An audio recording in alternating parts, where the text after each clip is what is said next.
Hello all welcome to our channel. ఈ క్లాస్లో వచ్చేసి మనకు టెట్ డిఎస్సి 2026కి సంబంధించిన తెలుగు కంటెంట్ టెక్స్ట్ బుక్లో ఉన్న ప్రతి ఒక్కటి కంటెంట్ లెసన్స్ మరియు గ్రామర్ చూద్దాము. అలాగే నోట్స్ కూడా నేను వీడియో కింద పీడిఎఫ్ పెడతాను, అది కూడా చేయండి. అలాగే ఈ వీడియో కనుక మీకు నచ్చితే లైక్ చేయండి, షేర్ చేయండి, అలాగే సబ్స్క్రైబ్ కూడా చేయండి. ఈరోజు మనం థర్డ్ క్లాస్కి సంబంధించిన చూద్దాము. థర్డ్ క్లాస్ని ఏమంటారంటే జాబిల్లి 3 అని పిలుస్తారు. అలాగే ఫస్ట్ క్లాస్ ఉన్నది జాబిల్లి 1, సెకండ్ క్లాస్ వచ్చేసి జాబిల్లి 2, అలాగే థర్డ్ క్లాస్కి వచ్చేసి జాబిల్లి 3 అని పిలుస్తారు. అలాగే ఈ లెసన్లో ఉన్న మనము విషయ సూచిక చూద్దాము.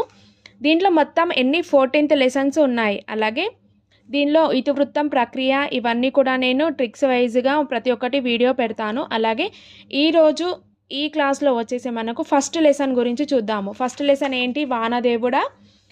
అలాగే ఇతివృత్తం వచ్చేసి పర్యావరణము, ప్రక్రియ వచ్చేసి గేయము. లెసన్ గురించి చూద్దాము.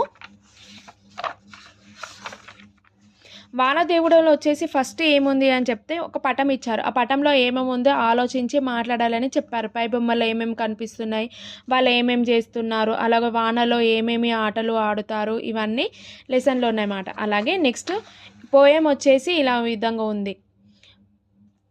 నెక్స్ట్ ఈ లెసన్లో వచ్చేసి మనకి గ్రామర్ ఏమేమి ఉందో అంటే చూడండి. ధారాళంగా చదవండి, అర్థం చేసుకొని చెప్పండి, రాయండి. అలాగే గేయంలో ఉన్న ప్రాస పదాలు రాయండి. ఏంటేంటి? కురవాలే, నిండాలి అంటే సేమ్.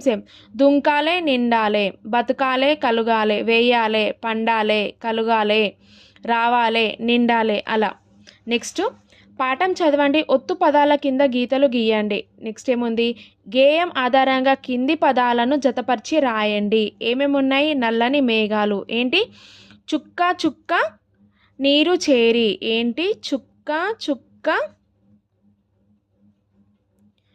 నీరు చేరి, ఇలా ఈ విధంగా. నెక్స్ట్ చాటంతా మబ్బు పట్టి, చాటంతా